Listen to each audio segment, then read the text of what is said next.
So why don't we bring in, we have Barry Loudermilk with us. He is the Georgia congressman, frequent guest on the program. You know, it's really all politics, isn't it? It's who gets the credit, oh, look what I did for you, and who gets the blame, look what you denied me. That's what it's all about.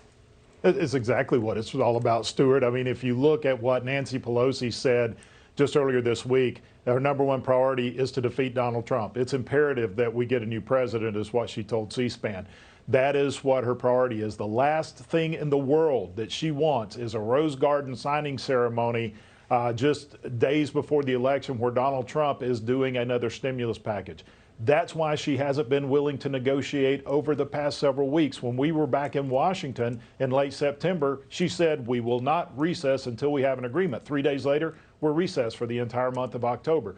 She does not want a stimulus package and will sacrifice the country for it. The only reason she's talking right now is because the poll came out last week that said the majority of Americans blame her and House Democrats for the reason we don't have a stimulus package, which is true.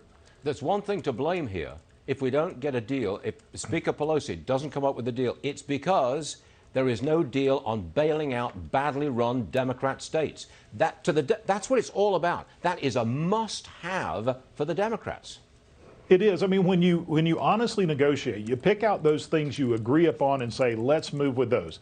Over in the Senate, they tried to bring up 2 targeted bills that the Democrats have shut down. One would reopen PPP. There's $138 billion in PPP unspent that we need to reopen the program.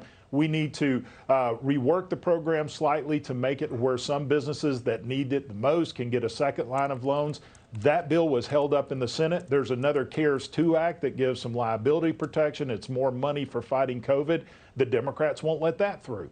And Speaker Pelosi doesn't want any of that unless she can get that big spending for these badly run states and cities, as you have put it. But I would also suggest if the president offered her everything she wanted and more, she would move the goalpost because she can't allow him to have another perceived win. It won't happen. I think you're absolutely right. Your state, Georgia, you've got a 142% increase in mail-in voting compared to 2016.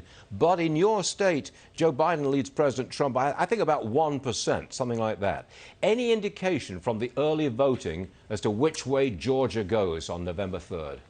Let's do it. I think Georgia's going to be a big win for Republicans and the president. When you look at what happened in 2016, the intensity, the excitement, the motivation that was on the ground for Donald Trump then, it's quadrupled right now. We've seen long lines, not just in Atlanta, but in rural Georgia, which is strong Republican areas.